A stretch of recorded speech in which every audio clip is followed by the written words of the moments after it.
আলাইকুম, আমি রুবেল আহমেদ। তো আমি আপনাদের কাছে কিছু কথা শেয়ার করতে চাচ্ছি। সেটা হচ্ছে যে আমরা প্রত্যেকে চাই সুস্থতা। আর সুস্থতা আল্লাহ পাকের সবচেয়ে বড় নিয়ামত। তবে এই নিয়ামতগুলো যদি আমরা গ্রহণ করতে চাই তাহলে আমাদের শরীরকে সুস্থ রাখতে হবে। কারণ শরীর সুস্থ থাকলেই আমরা আল্লাহ পাকের কাছে প্রার্থনা করতে পারবো, দোয়া করতে পারবো এবং সব ধরনের বিপদ থেকে মুক্ত থাকতে পারবো। তাই আমরা ৫ ওয়াক্ত নামাজ আল্লাহ পাকের হুকুম পালন করব। সেই সাথে শরীরের সুস্থতার জন্য আমরা কিছু অর্গানের বা আমাদের শরীরের কিছু অংশের যত্ন নিব বা কেয়ার নিব। তো সেক্ষেত্রে আমি একটা কথা বলতে চাই। সাধারণত এখন বর্তমানে দেখা যাচ্ছে আমাদের শরীরে ডায়াবেটিস, উচ্চ রক্তচাপ, কিডনির সমস্যা, লিভারের সমস্যা এমনকি খাদ্যনালীর বিভিন্ন ধরনের সমস্যা দেখা যাচ্ছে। এবং এখন বর্তমানে যে ভাইরাল টপিক সেটা হচ্ছে শরীরে বিভিন্ন ধরনের চুলকানি। এই চুলকানি কোনোভাবেই কমতে চাচ্ছে না বললেই চলে এবং বিভিন্ন ধরনের ওষুধ আমরা ব্যবহার করার ফলে দেখা যাচ্ছে এর হিতের বিপরীত হচ্ছে।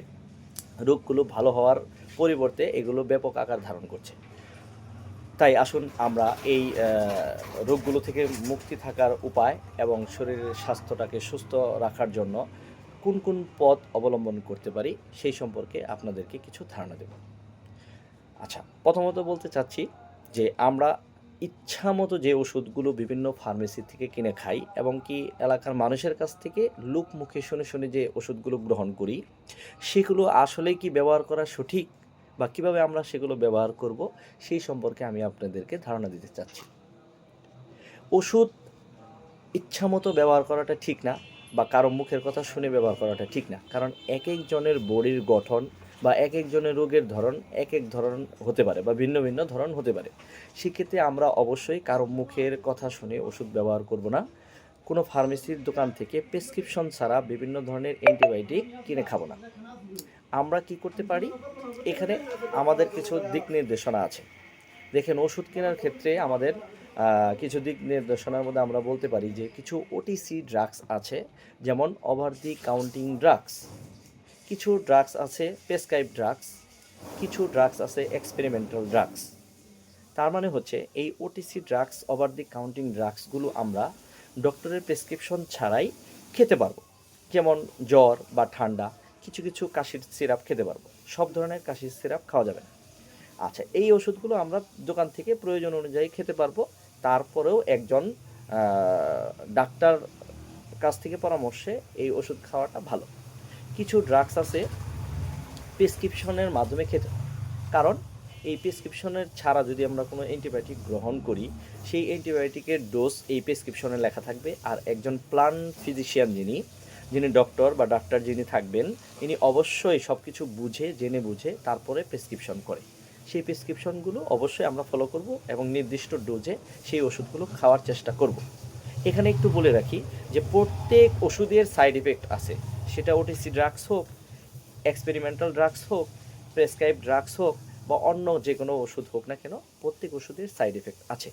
তাই আমরা দেখব যে প্রত্যেক ওষুধ নেওয়ার পর সেখানে যে লিটারেচার থাকে সেখানে লেখা থাকে যে কোনো ধরনের সংবেদনশীলতা দেখা দিলে বা হাইপার সেন্সিটিভিটি রিয়াকশন দেখা দিলে অবশ্যই সেই ড্রাগসটা বন্ধ করতে হবে এবং যে ডাক্তার আপনাকে প্রেসক্রিপশন করেছে ওনার সাথে পরামর্শ করতে হবে। কারণ সাইড ইফেক্ট দেখা দিলে আমরা অতিরিক্ত কিছু ওষুধ দিয়ে থাকি সেই সাইড ইফেক্টগুলোকে বন্ধ করার জন্য। সেই ওষুধেরও তো আবার সাইড ইফেক্ট থাকতে পারে। সেই ক্ষেত্রে আমরা সবাই সচেতনতার সাথে ওষুধ ব্যবহার করব এবং প্রেসক্রিপশনের মাধ্যমে ওষুধ ব্যবহার করব। আচ্ছা, আমি 2 ধরনের ওষুধের কথা বললাম। আর একটা ওষুধ আছে, সেটা হলো কি ড্রাগস আছে যে এক্সপেরিমেন্টাল ড্রাগস। তার মানে হচ্ছে এই ড্রাগসগুলো ব্যবহার করা হয় কোনো ধরনের পরীক্ষা নিরীক্ষা করার জন্য।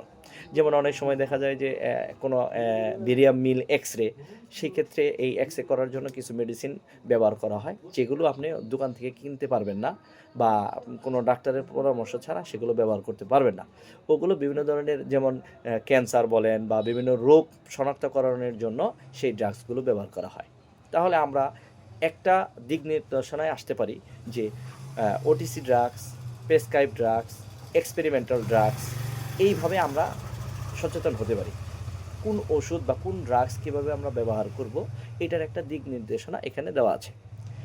এই কথাটা বলার অর্থ হচ্ছে যে আমরা যে ওষুধ ইচ্ছামতো বিভিন্ন দোকান থেকে কিনে খাচ্ছি, এই ওষুধের যে সাইড ইফেক্টে আমাদের বিভিন্ন ধরনের রোগ হচ্ছে, একটা উদাহরণ দিয়ে আমি বলতে চাচ্ছি, যেমন ধরেন একজন মানুষের উচ্চ রক্তচাপ হলো, সেই উচ্চ রক্তচাপের জন্য আমরা যে মেডিসিনগুলো ব্যবহার করতেছি সেটা আদৌ কোনো ডাক্তারের পরামর্শে ব্যবহার করতেছি না। দেখা যাচ্ছে অনেকে আছে ডাক্তারের পরামর্শ ছাড়া ব্যবহার করতেছি, সেই ওষুধ ব্যবহার করার ফলে আমার কোনো ধরনের সাইড ইফেক্ট হতে পারে। যেমন ধরেন আমি অ্যামলোডিপিন ওষুধটা যদি খাই আমার প্রেশারটা কমানোর জন্য, সেক্ষেত্রে তার সাইড ইফেক্ট হিসেবে আমার শরীর ফুলে যেতে পারে বা চোখ ফুলে যেতে পারে। আচ্ছা, এই যে ফুলে গেল, এই ফোলাটার জন্য আমরা কি করব? যে আমরা দেখা গেল যে গ্রামে আবার সেই ওষুধের দোকানটাতে, যে ওষুধের দোকান থেকে আমি ওষুধটা কিনে খেলাম, তার কাছে কোনো পরামর্শ না করেই আমরা আবার কোনো ডাক্তারের কাছে চলে গেলাম। ওনাকে যেয়ে বললাম যে, "আমি কি যেন একটা ওষুধ খাইলাম, আমার তো শরীরটা ফুলে গেছে। অমুক ফার্মেসির দোকান ভালো না, অমুক দোকানটা ভালো না বা অমুক ডাক্তার ভালো না।" দেখেন জিনিসটা কিন্তু আমি নিজেই তৈরি করলাম। অথচ আমি যদি শুরুতেই একজন ডাক্তারের কাছ থেকে সেই পরামর্শ অনুযায়ী ওষুধটা খেতাম বা প্রেসক্রিপশন করার মাধ্যমে খেতাম, কারণ অ্যামলোডিপিন হচ্ছে কি একটা প্রেসক্রাইব ড্রাগস, এটা আমি ওষুধের দোকান থেকে কেন চেয়ে খাবো? আমি প্রেসক্রিপশন দেখাই খেতে পারি। যদি কোনো সাইড এফেক্ট দেখা দেয়, আমি কি করব? একজন ডাক্তারের শরণাপন্ন হব।